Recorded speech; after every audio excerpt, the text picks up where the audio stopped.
Hello and welcome to The Current Thing with me, Nick Dixon, and we have another excellent guest today. She is the author of 5 books, including A State of Fear and most recently, Free Your Mind. There it is. It is, of course, Laura Dodsworth. Thanks so much for doing the show, Laura. Oh, thank you for having me. That's brilliant. Yeah, this is a very wide-ranging book. I've read all of it pretty much, and I've got so many questions. It might go all over the place, but I'll do my best. I thought I'd start with this because I've been fascinated for a while with why the sort of vaccine/COVID propaganda worked on some people but not others. And you talk about it in the book. You talk about head girls or Karens who are susceptible to rules. They're high in conscientiousness, agreeableness, and anxiety. And I was thinking, I'm high in those, but I didn't fall for it. What's going on? The only one I don't have is agreeableness. I have sort of medium level. But I was thinking, why do some people like me not follow the herd on this stuff, even though I do actually have some of those traits? Wow, so you're going in with a really massive question. So we're mixing up COVID and vaccines because that's different. And why did some people fall for it and why didn't some other people fall for it? It's like the $1 million question. If I could answer that question, I would write the world's best-selling book on brainwashing and I'd make a fortune. I think it's quite complex, it's multifactorial. I mean, the first thing to say is whether you fall for propaganda or not, or nudging, or claims and advertising, whether you're easily influenced or not, I don't think it's set in stone. If I thought that, I wouldn't bother writing this book. So first of all, you can learn. You can learn to be more open-minded and less easily influenced. I feel like the question you've asked me is actually the whole book.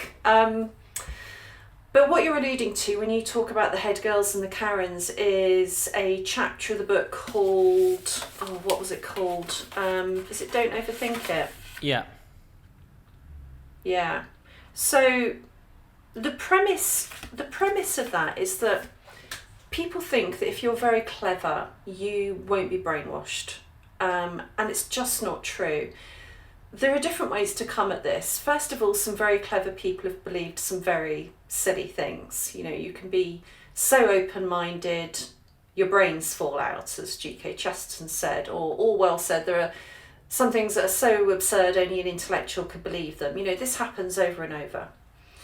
And there's a few reasons for it. One is that people are so clever, they're very good at justifying their beliefs. That's motivated reasoning. We see it a lot with Brexit. Brexit's confirmation bias, how everything that goes wrong is because of Brexit.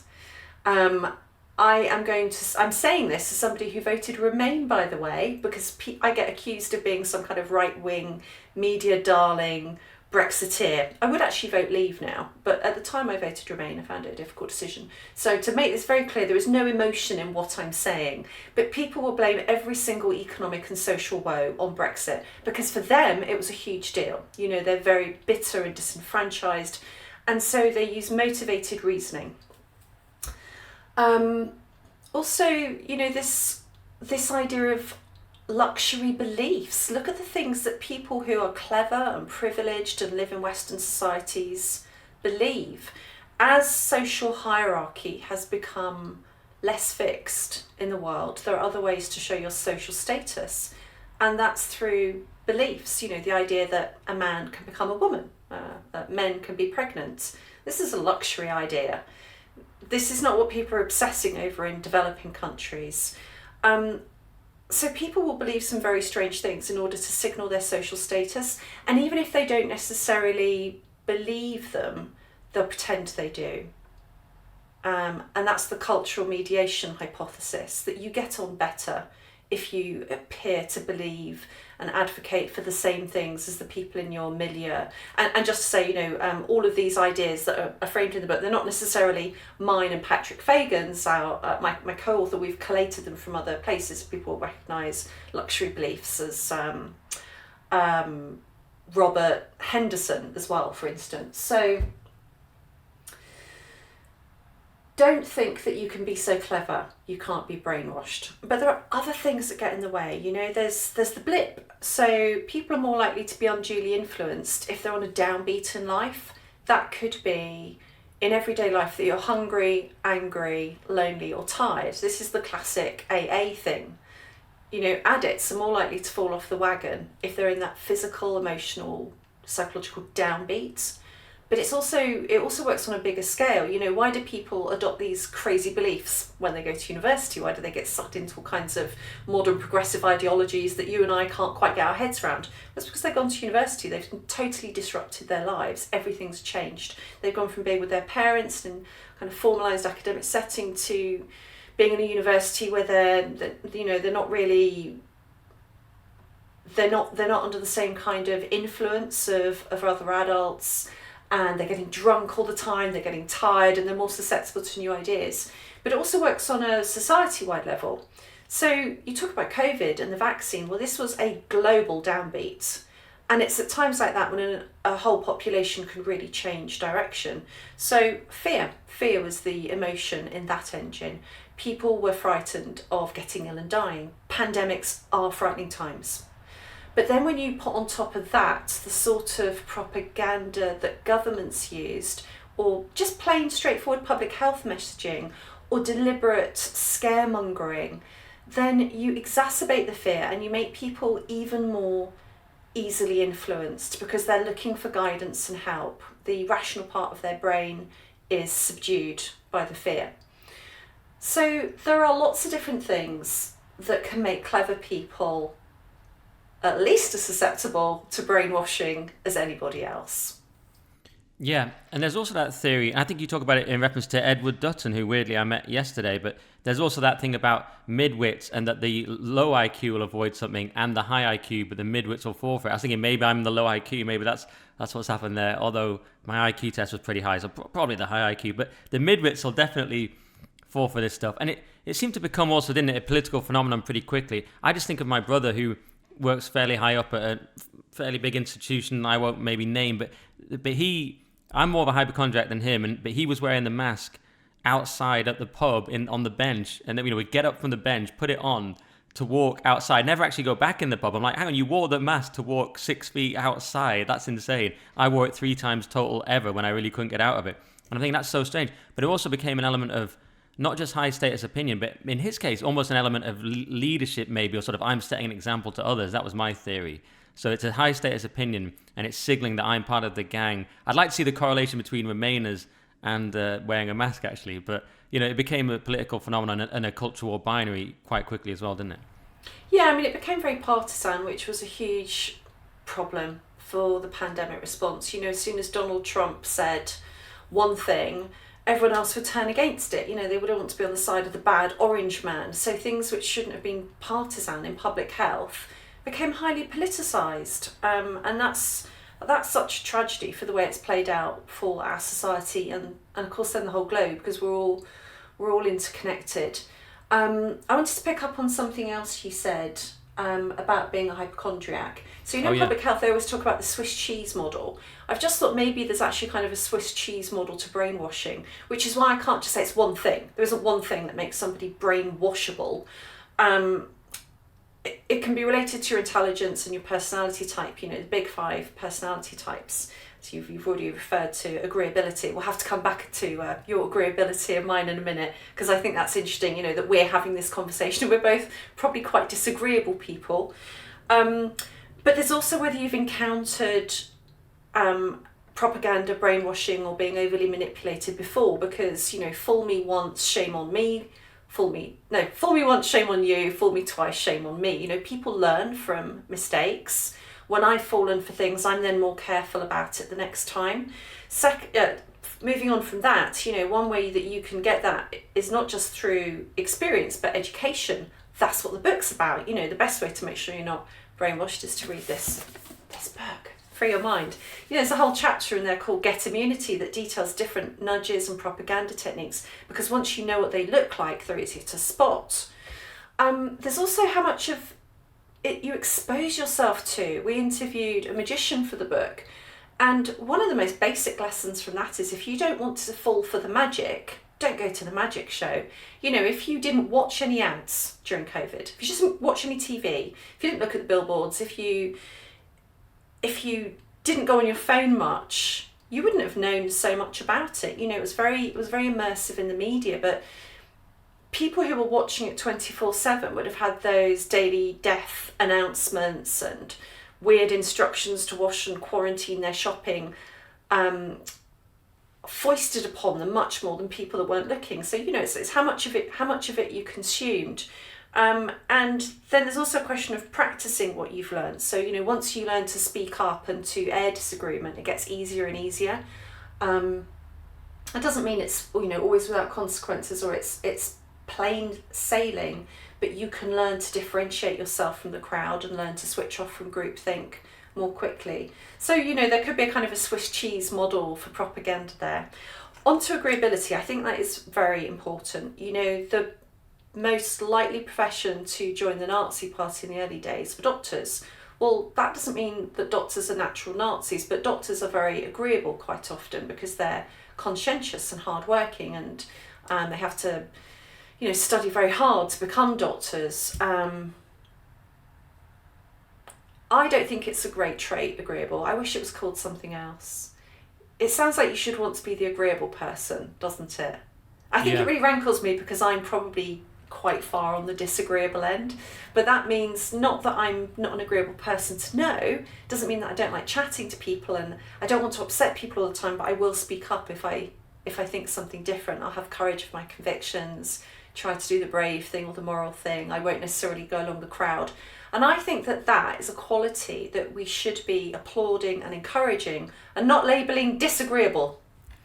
Yeah, I mean, you could call it people-pleasing, perhaps would be a more pejorative way of putting it. But yeah, I've never found you disagreeable. I actually get reasonable scores on agreeableness, which surprises people. Maybe there's something about being agreeable in the micro, but not the macro scale, because for me, my experience of this was just, this is something everyone else is doing. This is another thing that normies are doing, like going on holidays and all these things I don't do. To me, it was just, that's just a normie world. My parents were pressuring me to get the vaccine. My brother was asking me, when are you getting your booster? Didn't realize I hadn't had any of them. And it was a lot of pressure. And obviously there was this, if you don't get a vaccine, you won't be able to travel. I just went, cool, I'll just never leave the country again then. And I still haven't, because I just kind of set that as my rule. So maybe that is disagreeable. But although in the book, actually, you quote Eric Hoffer, and he apparently his theory that those who belong to a compact group, i.e. family, religion, tribe, are more immune to proselytizing movements. So that was interesting, because I don't know, because a lot of the people buying into all the COVID stuff were family people, but you also say creative people are more immune to it. So I think maybe that's where I come in. I don't know, it just seems some of us are just weirdos who just don't go along with stuff. Yeah, no, this idea of belonging to a group, giving you some resistance from a bigger group, is really true in terms of COVID and vaccines as well, because it was certain ethnic and cultural minority groups who were less likely to be vaccinated. You'd hear the way it was talked about in quite interesting veiled terms. Public health authorities would talk about the dangers of multi-generational living in terms of transmission of the virus. Well, who are they talking about when they talk about multi-generational living? Or people, stubbornly insisting on going to their place of worship. Well, they weren't talking about Christians who shut the churches. And vaccine resistance, of course, is higher in Black and some other ethnic minority groups. Not so much among Asians, but there are these familial within cultural groups that will give them strength to resist wider influence. Yeah, I wonder if it comes down to those who see themselves as part of the society at large or benefiting from the current system. So if you have a stable government job, you see yourself as kind of part of the professional managerial class. Whereas if you see yourself as a group who's not necessarily served by that, you're much more naturally suspicious of it. That's probably how that works, I think. But there's so much in this. I mean, what about this thing about the way they sold the vaccines to us using things like scarcity and social proof? The thing about those things, I'm familiar with them from when I did online sales and sort of copywriting. So we were using these techniques on other people, and I was sending out these emails and using them, and I felt a bit bad about it at times. So I'm kind of immune to them to the point where, I'm not immune actually, if I still like something, I'll consider buying it even if they use these tactics. But they make me less likely to buy it now, because I go, if you're really pushing the scarcity tactics that much, maybe there's something off here. So actually, on me, because I've done them, they make me less likely to use it. But they were using that to get people to take the vaccine, things like you're top of the queue, etc., and various techniques. Yeah, it's interesting because the UK and the US government are both investigating the use of online choice architecture by companies where it can worsen consumer experience. So by reducing competition in the marketplace, and worsen prices and disempower the consumer. And the reports by the Competition and Markets Authority and the FTC are quite interesting on that. But it doesn't mean that the government doesn't do the same things itself. So you'll recognise the techniques when you've seen them in online shopping.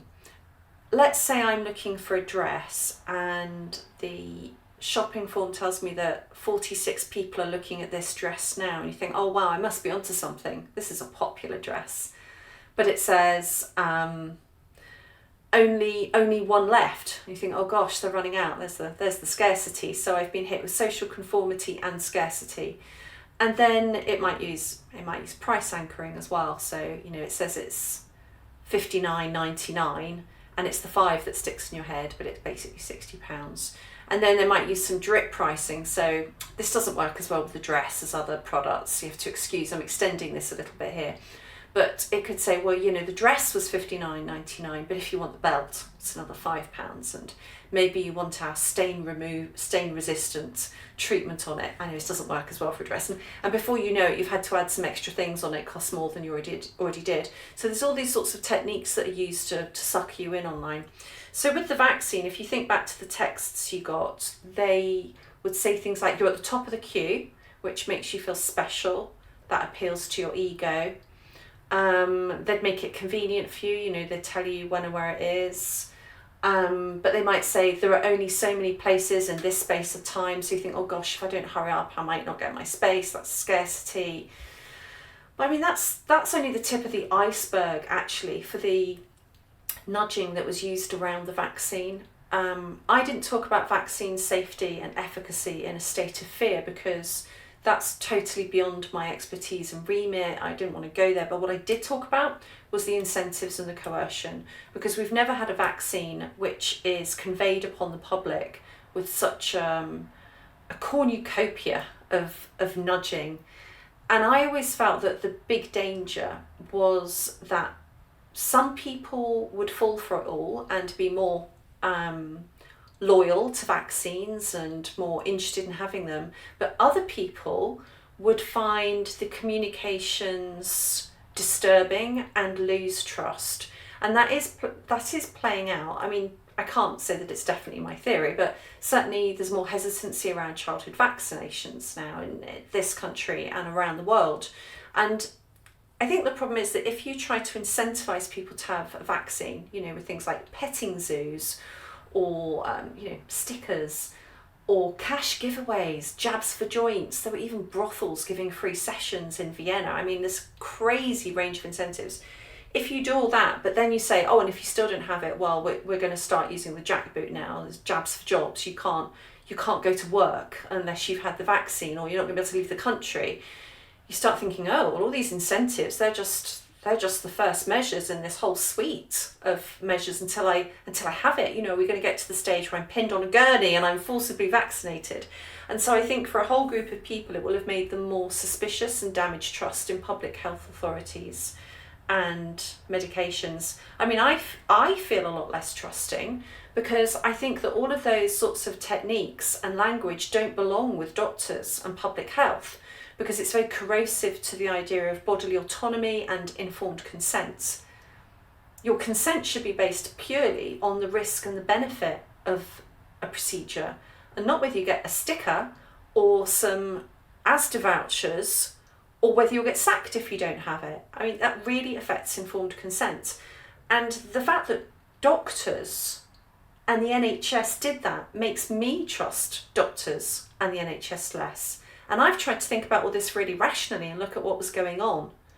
I interviewed somebody a couple of weeks ago. It's a woman that came up to me at a live event to tell me that she'd barely left the house for months during COVID because she was so scared that she would get long COVID and her lungs would be damaged and she'd never exercise again. She was very frightened that her husband would die. Neither of them are at risk, by the way, at all. They followed all the rules. They barely left the house for months. They were completely obedient. But when Boris Johnson announced a vaccine passport, she said she had a breakdown that day. She tried to kill herself and she was bedbound and under the care of a mental health team for weeks. because for her the idea that she'd be forced to have a vaccine made her feel like it was like a form of rape. That's the word she used. And the fact that people have been parroting the term safe and effective almost robotically for ages made her feel even worse, because she felt it didn't address her concerns. So I wonder how many people there are like that. I mean, obviously she's an extreme end of a scale, but I wonder how many people saw the techniques, heard that kind of language, it did not resonate with anything they'd come across in public health before, and it made them lose trust. Yeah, that is shocking, but it's not in a way that surprising. When I remember how I felt about the COVID passports, I remember Andrew Neil writing that article very much saying we should punish people. I mean, he didn't write the headline, but it was his article, and it said we should punish people for not getting the vaccine. Karen Brady, similar article. Sean O'Grady in The Independent, we should punish them, with their jobs, as you've mentioned. That was a very horrible time to think. I had people messaging me, will I have to leave the country? It was a crazy time just to think, what will I have to do? I thought, will I have to go to prison? Like, over masks, I thought I'd be prepared to go to prison if necessary. You have these sort of thoughts. And I was like, right, I'll never leave the country again. If they try and make me get this thing, I'll just never leave the country. And I was just thinking, how would I survive? It was a frightening time. I started to think, would people I know, in theory, put me in some kind of quarantine camp? I started to think, I was like, I don't think my parents would, and I was thinking of other family members. You just sort of get into these mindsets. Like, it wasn't a horrible time for people who didn't happen to want to take this weird medical treatment, or safe and effective treatment, depending which side you're on. But yeah, so that's made people so suspicious. Go on. Well, I was just going to say, I mean, that's the thing. I think that's why COVID for me was such an existential shock. It's why I wrote State of Fear. I haven't stopped thinking about any of these issues since, and it's why I've written Free Your Mind. It's because we saw that people could en masse be persuaded to obey really strange rules, standing on dots in a supermarket and doing their business through perspex screens, walking into a pub wearing a mask and then taking it off when they sit down and then putting it back on to go to the toilet. Or do you remember people cutting holes in masks to play woodwind instruments? I mean, the world went completely mad. And not just that, they did things like not get married or go to funerals. There are fathers who weren't present at the birth of their babies, so interfered with all of our human rights and our human rights. So it was like watching an Ash or a Milgram experiment live, but it was everybody all around us, and I found it really disturbing. Another thing I found very disturbing recently was seeing how thousands of people took to the streets to celebrate mass murder, basically, after the 7th of October. And then for me, that's the other part of the jigsaw puzzle. So people can be made to behave as a mass, and they can be made to conform and obey, but they can also be very callous about cruelty, and they can even ask for it. They want it, and they will side with one group of people. It's very collectivist thinking, very tribal thinking, at the expense of their moral bearing, because I don't think it should be hard to see babies beheaded and burnt, and young people interrupted at a dance festival, and scenes that look like something from the worst horror film you could imagine. You should be able to see that and just condemn it for what it is. But that's not what people did. They took to the streets and said they want more of it and cheered it on. And that was the next kind of existential shock for me. So, well, what do we do? This is who we are as people. People can be manipulated. And they can be manipulated in all kinds of ways, from learning to read, which is a good thing, that's a form of persuasion, to being sent to prison, a house of correction, and maybe coming out a better person, or not, or made to buy a product, or also to fall for totally totalitarian brainwashing. What do you do about it? I mean, these are very big questions for society. But the thing I keep coming back to is the individual. The resistance against the collective, the collectivism that is so dangerous, is to self-individuate. And if you think of society as being a plane in free fall, you have to put your own oxygen mask on. So I think the first thing you have to do before you do anything else, before you think about the big questions for society, is you do what you can to learn to identify and resist manipulation. There may be times you want to be manipulated. There may be times you don't care. You can't care about everything. That's why these psychological biases and shortcuts exist. If every time you went to the supermarket you thought in absolute logical, clarity and depth about every purchase, you'd be there for days. You know, you buy whiskers because 8 out of 10 cats prefer it. Social conformity, it's really easy. Does it really matter if you buy that one versus a different tin cat food product? So those kinds of shortcuts are useful, but they are exploited. They're used against us to make us do things that we don't always want to do. So that's where I keep coming back to. It's about the individual, and that's what Free Your Mind is about. For me, it's the follow-on to what I noticed during those terrible, terrible times of COVID. It's wanting to give people a guidebook, like a field manual for the world.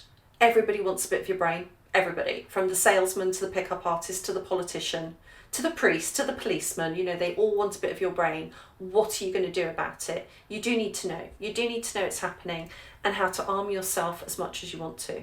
Which all sounds very militant and military, doesn't it? But I do feel quite militant about it. I think that people need a defence. There are thousands of books that teach you how to practice the dark arts of communication. There are thousands of books that teach you about propaganda, advertising, nudging, my bêtes noires, brainwashing and effects. And if you look at how many books are, you know, aimed at teaching people how to resist those dark arts, there's almost nothing. I think that this is the first book that just tries to give you psychological resilience, that doesn't go into the specific genres of advertising or PR, it just says this is how you make your brain resistant. Yeah, good point. Yeah, I can't think of any books that do that. And I was actually going to ask you later about the Hamas example. Absolutely shocking that I actually saw a video just today, very effective video, a guy going around the streets saying, can you sign this in support of Hamas? And all these young people go, yeah, brilliant, where do I sign? He goes, I just have to read you the terms and conditions first. And it's like, do you agree with the slaughter of all non-Muslims, or Jews, Christians throughout the world? Do you agree with beheading of babies? And he asks some of these questions, then they go, no. But they're so brainwashed. And that's what I was going to ask, how to unbrainwash them, because it's now ended up on the same level as Black Lives Matter, where you have people like just posting the square on social media. Your Instagram models are now starting to post just vaguely pro-Palestine stuff. And you can be pro-Palestine, but they're not thinking about it. It's become just, this is the current thing, to quote my own podcast. But with Black Lives Matter, you had to have a little bit of discernment to go, oh, they're against the nuclear family, they're a neo-Marxist group. But that was a little bit high level, but it shouldn't be high level to go, the people raping and killing people and raping women on video, pretty much, they're bad. But they've even been able to brainwash people. So that does suggest it's another level. Oh my goodness. Well, you're really, I mean, this is really an emotional touchstone for me at the moment.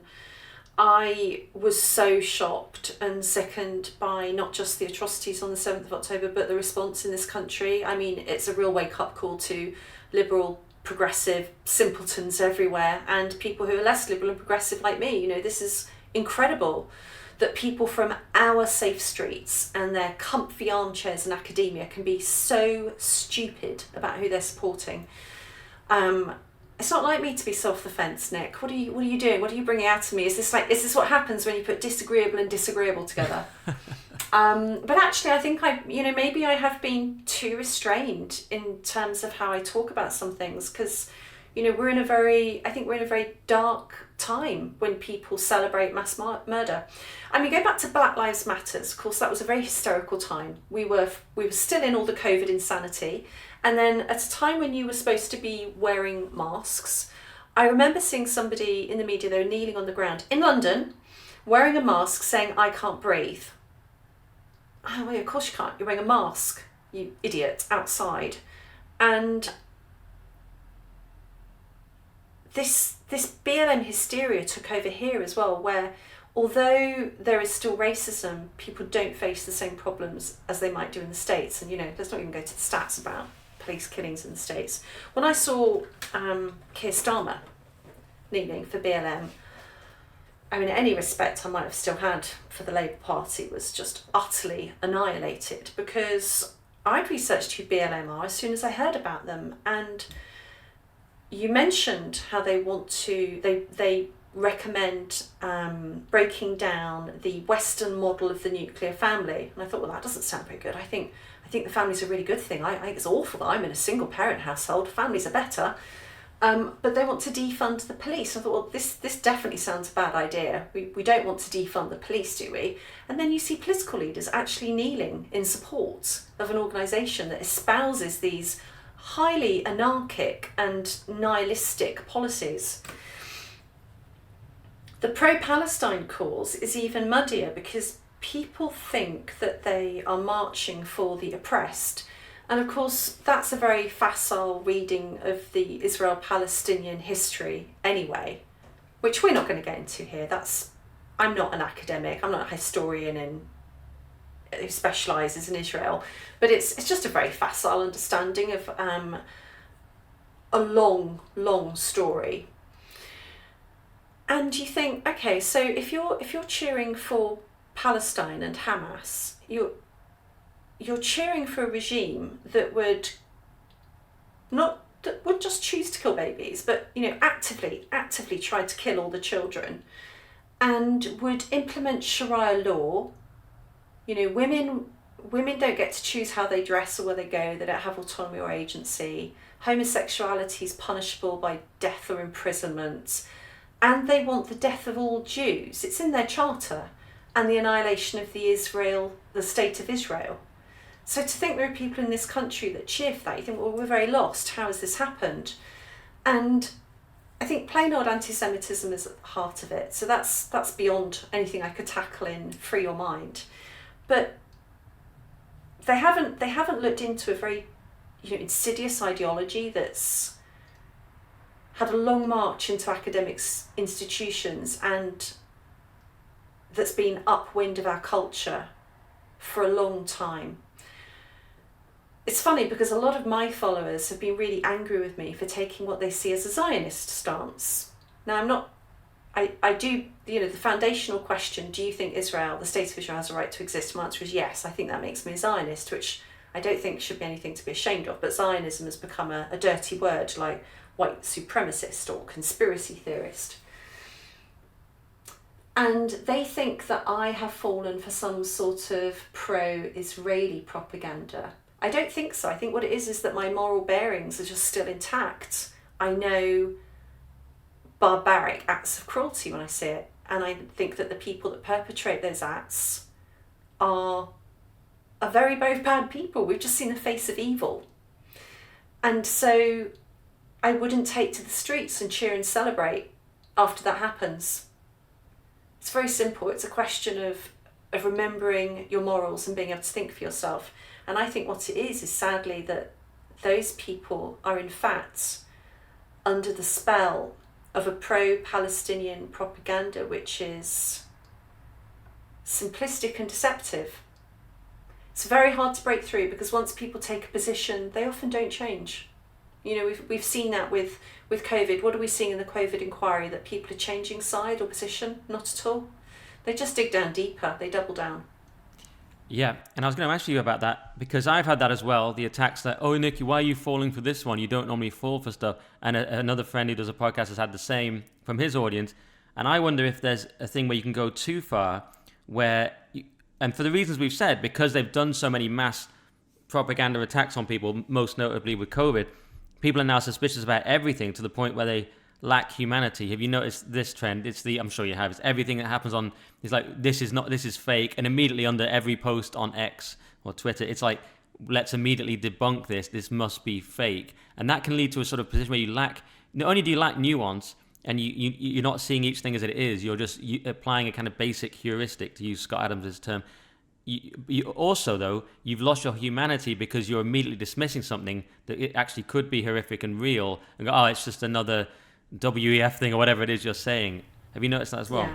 Yeah, people have been red-pilled too hard and, they've just fallen down rabbit holes and they've got lost. They also thought I was there with them in that rabbit hole, and I never was. I've never claimed that there's any evil agenda behind what happened during COVID. I think there are some evil agendas and some constellations of interest, but nothing I can prove. I really did write just about the behavioural science and fear-mongering aspect, government propaganda. But people explained that as being, about a depopulation agenda or Satanism or cabals of evil people or even Jewish people at the root of it. And so once your explanation is that it's always a group of people who are very powerful, who are making things appear different than they are, then there's a suspicion about anything. You know, sort of with Russia, Ukraine, seeing it now with Israel and Palestine.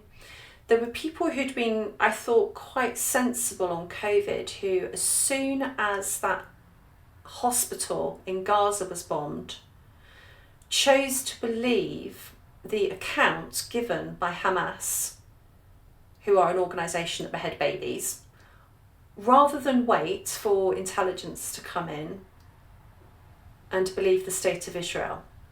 So if you've chosen to automatically believe terrorists rather than be restrained in forming an opinion, it should be a wake-up call that you've got a little bit lost in too much conspiracy thinking, but most importantly, you know, as well, forgotten your humanity. I think automatically siding with the baby killers is not a good idea. They're not to be trusted. No, and we also saw that assumption from the BBC immediately believing Hamas propaganda, which is incredibly disturbing when the BBC are doing it. And so I was going to ask you, it's maybe a slight digression from your book, but who do you think will win what I'm calling the woke versus Israel culture war? Because at first we saw the true face of decolonization with these people you've mentioned. Rivka Brown was one of them at Novara Media saying this is a day of celebration. And you thought, wow. And everybody, all these people saying, what did you think decolonization meant? This is what it meant. And you go, okay, this is a mask-off moment for the woke side. And it was a moment of horror. But then it very quickly turned to how Israel's terrible and blah, blah. And the BBC and Channel 4 saying, refusing to call Hamas terrorists, then calling them, okay, they're a prescribed terror organization according to some, including the government, which is a weird sort of passive-aggressive way the BBC has resolved it. So which way do you see this going? I don't really know. I think we're genuinely in very dark times. I haven't felt as much despair about what human beings are capable of, and for the future of our own country as I have in the last 2 weeks. So let me try and answer all those things in turn. Yes, the mainstream media, including the BBC, all automatically believed Hamas, the organisation that rapes women, would cut open a pregnant woman and stab the fetus and kidnap literal survivors of the Holocaust. They chose to believe that organisation rather than wait for intelligence and for the official report from the IDF. So that's really bad, isn't it? And the woke showed their true colours. I wrote about that decolonisation comments. There are a few academics around the world who said the same thing, basically. Decolonisation is not a metaphor, along those lines. I wrote a Substack about it and I lost loads of subscribers, paid subscribers, straight away. I took quite a financial hit on that, actually. And I thought that was so interesting. You see, people don't like having their beliefs challenged. What do we do about it? Well, in the spirit of the book, Free Your Mind, I think you have to come back to the individual. You have to self-individuate. You have to recapture your sense of morals. I set up this thing called the October Declaration with a group of people: Alison Pearson, Toby Young, Emma Webb, Dr. Jamet Varish, Ian Rons, Francis Hoare, which is a letter we ask public figures to sign and support to say that they stand in solidarity with British Jews and oppose anti-Semitism, that they unequivocally condemn the terrorism, because you should be able to do that. You should be able to just condemn atrocities without contextualisation, relativism and both-sidism, and ask the media to call Hamas terrorists, because it's a terrorist organisation in law and in fact, and not calling it a terrorist organisation has totally misled the public narrative. It's the worst example of misinformation since COVID, that's for sure. I think the BBC and the other media organisations are in part responsible for the protests, the rise in anti-Semitism, and the public applying this false moral equivalence to a state set up under international law, which has a right to exist, and a terrorist group. I don't really know what the answer is longer time, because how did this sort of dangerous ideology take hold?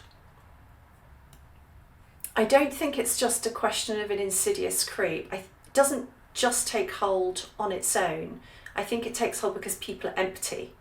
There's an emptiness, and I think a lot of people can feel this in society. The last chapter of Free Your Mind is called Stand for Something, because I think people do need to rediscover their values. For some people that might be going back to church.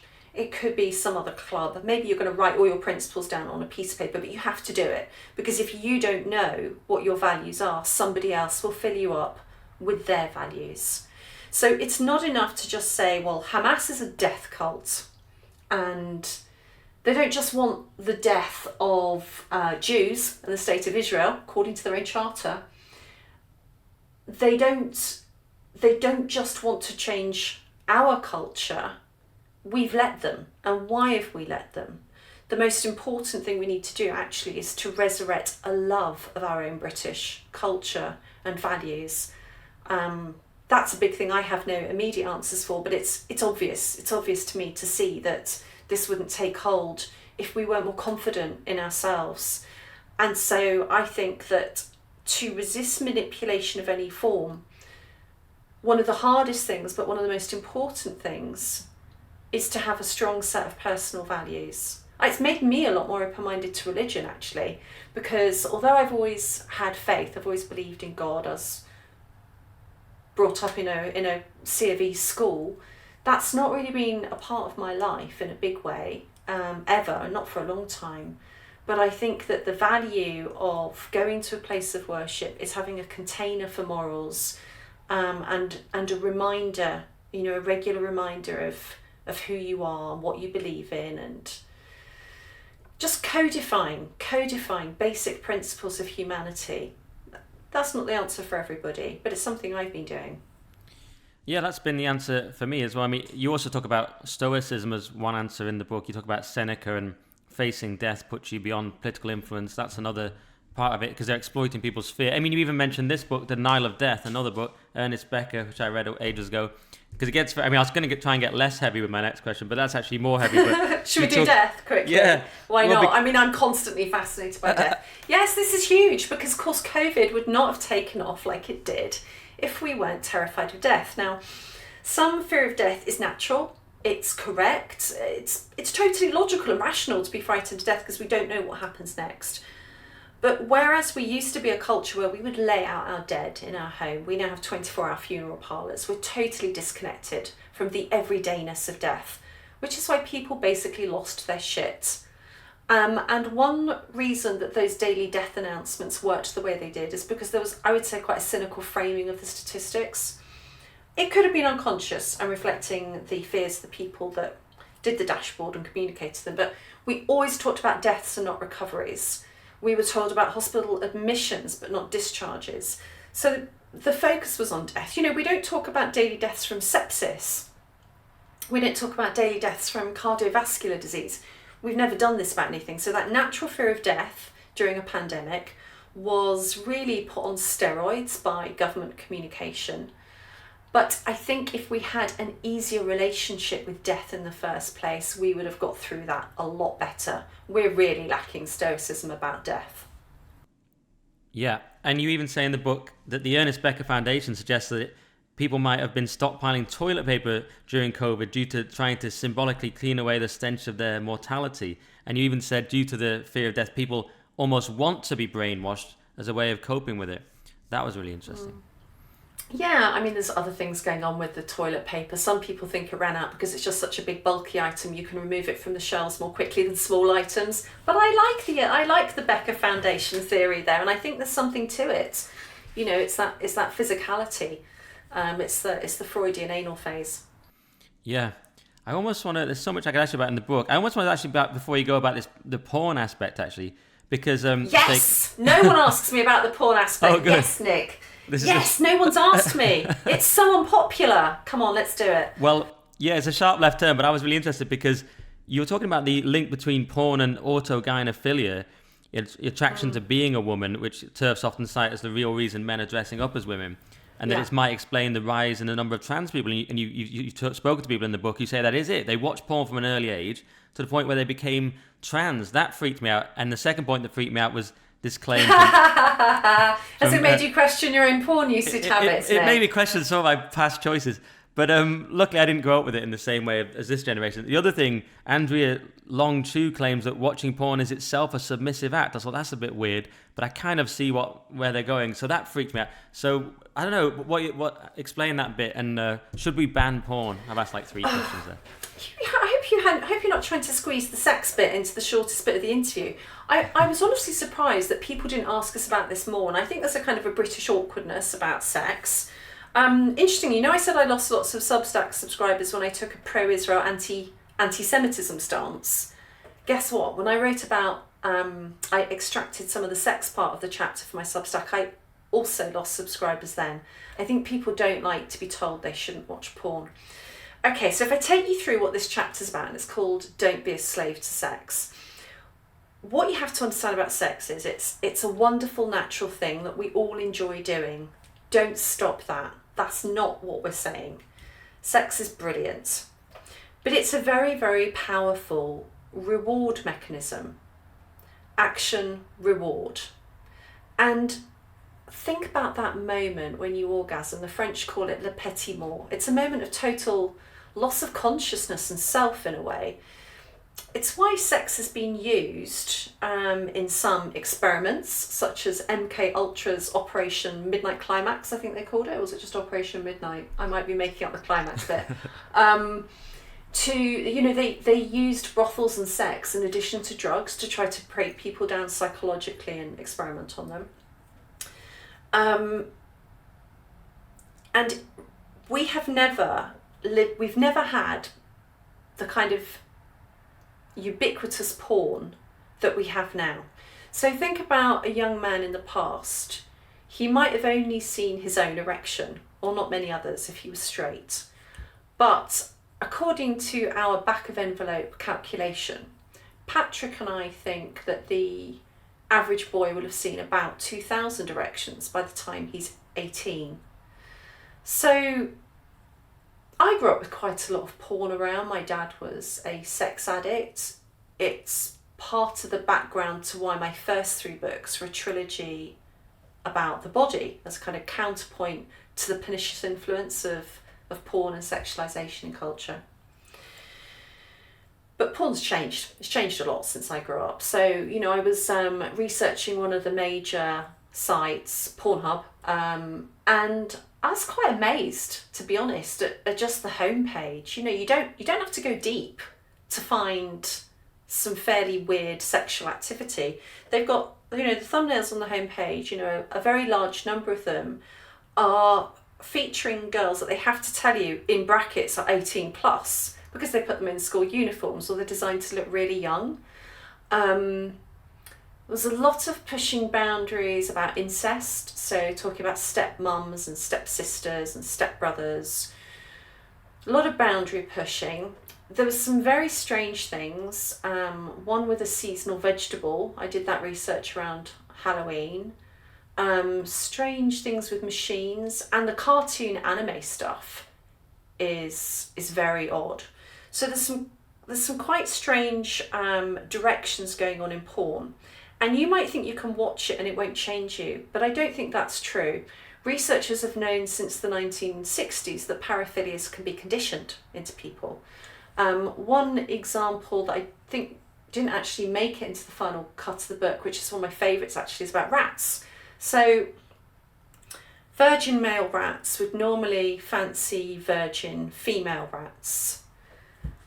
But you can train virgin male rats to have kinks. So they trained these male rats to fancy female rats that were wearing jackets and only get aroused by female rats wearing jackets. Quite funny, isn't it? And a similar studies taking place with humans. So, if you show men pictures of women in long kinky boots, naked women, long kinky boots, eventually you can start showing them pictures of just boots and measure the same kind of arousal levels by checking the engorgement on their penis in laboratories. And so what is looking at this pornography doing to sexual proclivities? Well, we interviewed a couple of people and found out that in their experience, looking at pornography had affected their their journey to becoming transgender. And I've actually found this in other interviews I've done on my work around the body. So one angle would be that men who might have grown up to be gay, effeminate gay men, were so horrified by the kind of violence that passes for normal in pornography that they stopped identifying with the men and started identifying with the women. And then for some, that went a bit further into a genre that's called sissy porn, and that created or exaggerated a taste they had for becoming transgender themselves. And that leads to a paraphilia called autogynephilia, which is extremely unpopular in transgender ideology. People like to pretend it's not a thing, but that's where a male is aroused by the idea of himself as a woman. Yeah, and that's what the gender critical people keep pointing out on Twitter, saying this is just that, this is not some human rights movement. And I have to say, some of those experiments sound like you'd have to be pretty broke to sign up for them as a medical, when the students do medical experiments, the penis engorgement test, I'm like, I'll pass. But I don't think the rats were paid though. Oh yeah, poor rats. That's a big. They didn't get any money for being trained to fancy only female jacks in jackets. If they were ever let free, they'd have been sorely disappointed in the wild rat world, wouldn't they? Yeah, especially in summer. All these undressed female rats strutting about. Yeah, that is so weird though. I mean, and that's a fascinating part of the book. While we're on that, it's slightly unrelated, semi-related. Do you think that the trans movement comes from that, or do you think it comes from feminism? There's a big argument that it's misogynist, and I've always thought, is it though? I think it comes from the same thinking, or until your book anyway, I thought it came from really the same thinking as feminism or leftism, that women can do everything men can do, why can't they then literally be men? It doesn't seem to come from, don't blame the poor old misogynist, it seems to come from the left to me, but what do you think? I think it's probably multifactorial, like lots of complex human situations are. I think that there is something else going on which you can see in other areas as well, which is to do with being in a largely post-religious vacuum. I think if you want to change your sex and you believe you can, you're in a way trying to create the ultimate divine transpersonal relationship. So it's a belief that could only take hold in the way it has at a particular time, I think, when people are not grounded in reality or also contained within a sort of a religious crucible of seeking transpersonal relationships a different way. Okay, very interesting. Yeah, a lot of this stuff seems to come from a void of meaning as well, as we've discussed, and a void of religion. All right, since we haven't got that much time left, I'm thinking, what shall I end on? There's so much, because the book's so wide-ranging, there's so many things I could talk about. I haven't asked you about Sadiq Khan's Mate campaign, which is not maybe in the book, but I wanted to ask you about it. And there's so much, I don't know. I love that. It's an example of when the behavioural scientists get it completely wrong. Yeah, right? Totally ineffective. That was behavioural scientists at Ogilvy that developed it, and it's kind of the you've got these geeky progressive people that live in their office. You can just imagine they're probably vegetarian, bespectacled. They think they're really, really clever, know how to manipulate people. And if you watch the campaign, it was so offensive. It's a group of lads sitting around in a room playing a video game. And one of them starts making some quite light-hearted, not really that serious banter about chicken breasts. Is it breasts? So I fancy some spicy breasts or something. And he means fried chicken, but does he mean a woman's breasts? It's like kind of that level of banter. I have 2 teenage sons. It's not the sort of thing that would even really raise an eyebrow, really. But you're supposed to think he's appalling. And of course he's white. The rest of the group aren't white. He's white. There's so many things about this which are predictable. And the video game part of it ends when you click the button to say mate. And it was also used in a billboard campaign. There was a social media campaign. And the idea is that men are supposed to call out other men for being sexist by saying mate. And the reason that the behavioural scientists designed the word that way is because the elongated vowel gets your attention, as does the clipped consonant. It's literally like Barbara Woodhouse, the dog trainer, who was on TV when I was growing up, going, sit. It's the same way you would train a dog. It's supposed to create a kind of a Pavlovian response. It's so insulting, but it basically launched to widespread derision. It just fails. And it's so transparently about pinning blame on young men for the fact that sexism exists, rather than sorting out any of the systemic problems that would actually be within Sadiq Khan's remit, like the police. It's an example of behavioural scientists thinking they know best, how best to manipulate people and what the real issues are, and not understanding the whole world problem or how real world people will really respond. Yeah. And do you think that's going to be used more and more to sort of control a sort of failing country? Because I was thinking today, as we record, Sadiq Khan just released a thing about Islamophobia Awareness Month, which is awful. But it was awful timing, because much as Sadiq Khan can't just talk about anti-Semitism without saying "and Islamophobia."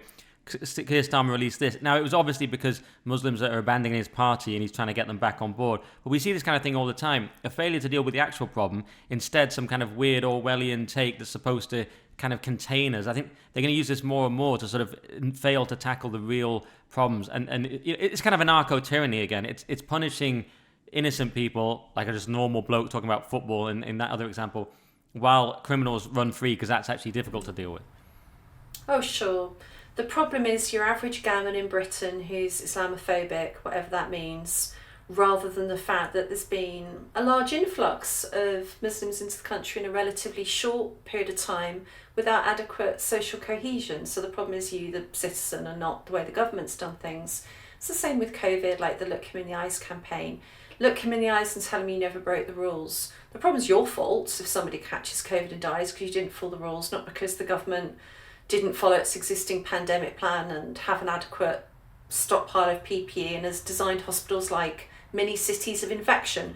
The problem's always yours. It's always deflected onto the citizen. I think it probably always has been. I don't know if it's really a new thing, but I think we're seeing that tool brought out of the toolbox quite a lot. The good thing is that once you learn to spot any of these techniques, then you can't unsee them. Another one that we see a lot is trigger stacking. I mean, this is one kind of specific thing people can try and watch out for. How often do you see a story or a public health ad that plays not just on one fear, but on multiple fears? So an example would be a story in the news about a parasite that's spreading from Southern Europe to Northern Europe because of climate change. So already we've got a parasite and we've got climate change. But wait, the parasite can bite you and give you a disease, a new disease. So now we've got disease. And then it can pass from human to human. So what you've got is 4 fears all stacked on top of each other. So trigger stacking is something that people have known with regards to animal behaviour and training for a long time. And once you see that, you won't unsee that one in the news. Very interesting. So many topics, but I sometimes ask this question at the end, because we've sort of covered, I sometimes ask whether Britain's finished, but we kind of covered that and how bleak you're feeling about Britain. But the other question I often ask is, how do we win the culture war, which assumes, that we're on the same side and that there is a war and various things. But kind of your book is a big part of this. It's how to resist programming and so on. But what's your overall take on how we win this thing? First of all, I'm not sure that the war is framed the way people think it is, because the people that mirror the world back to us aren't us.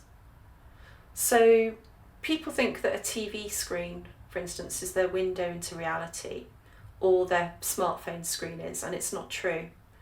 The TV screen is a screen. It mediates your view of reality.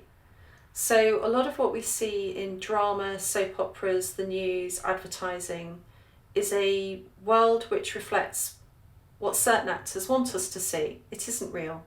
I think most people are normal, decent, relatively able to think for themselves, good, and on the right side of the culture wars. So ultimately my hope is in individuals. Strong societies made of strong individuals. Okay. All right. That's a positive end. Do you think we have a chance of this thing ending soon? Or everyone's always talking about peak woke, and when now we've seen that people are going to fight back against it. This decolonization was another one, but is that too hopeful to just think it's good? Because I sometimes think I want to be out of this culture war, and then I think, of course you do, Nick. It's a war. Who enjoys a war? You've just got to keep on, and keep going until we win. Well, there's another chapter in the book called Choose Your Illusion. It's, in a sense, it's my least favourite recommendation that we make, but it's one option. you don't have to be in it. You can choose the reality around yourself. I follow a lot of political accounts on Twitter, so I see a lot of politics. I follow a lot of people that are interested in the culture wars, so I see a lot of culture wars. I could unfollow all of them, and I could only follow architecture and spoken word poetry. What would I see then every day? I'd see architecture and spoken word poetry. So you can choose your illusion. There is no such thing as one fixed reality. The universe is infinitely large. So you can construct a reality around yourself that isn't any less real. It's just a different real than you've been looking at. Nothing will be substantially different in the world if you do that, but you might be happier. You can just switch some of it off. Yeah, I do think about that. I mean, my job's kind of tied up with it now, but I also thought you talk in the book about the mere exposure effect. And I was thinking, yeah, I feel like I can discern the culture war and I keep my moral compass intact, but just being exposed to it is pretty miserable every day. I sometimes think I wish I was doing something else. Well, it makes it seem bigger than it is as well. Like I said, if you weren't looking at it and you were talking to people about completely different things, it would become smaller in importance. So our social media use and smartphone use is a big part of the problem. One study shows we pick up our phones up to 80 times a day. I am myself a little addicted to Twitter and my phone, but actually you can absorb information more rationally and coolly when it's through the written word. So photographs and videos have what's called the truthiness effect, and they influence you more emotionally. So you could pick a couple of publications that you trust and like, or maybe that they have contrasting views, and just read them once a day. You know, the old style newspaper style of absorbing information. And then you would feel less bombarded by negativity, less addicted to it, less influenced by it, and you could choose a better illusion for yourself. So there are always options, and they're all in the book. Okay, buy the book. After this, I've got to go and host a show where we go through tomorrow's news headlines, so I'm not sure there's any hope for me, but other people can definitely do what Laura just recommended. The book is Free Your Mind. You can cut down your porn use, though. I can definitely do that part. With the help of the book. This book will change your life. So, Laura, where can people find you? I'm on Twitter at BearReality, and I have a Substack called thefreemind.co.uk. Every week I write about a way you can free your mind or comment on the madness that is all around us. And I have a website, lauradodsworth.com. All right, so check those out. And your Substack's very good. And you also interview people sometimes, don't you? You had Peter Hitchens the other day. I do. I run an interview once a month with somebody who's at the vanguard of their thinking, an outlier, somebody disagreeable like you and me. All right, so check that out. Thanks, Laura. Thanks for your time. Thank you.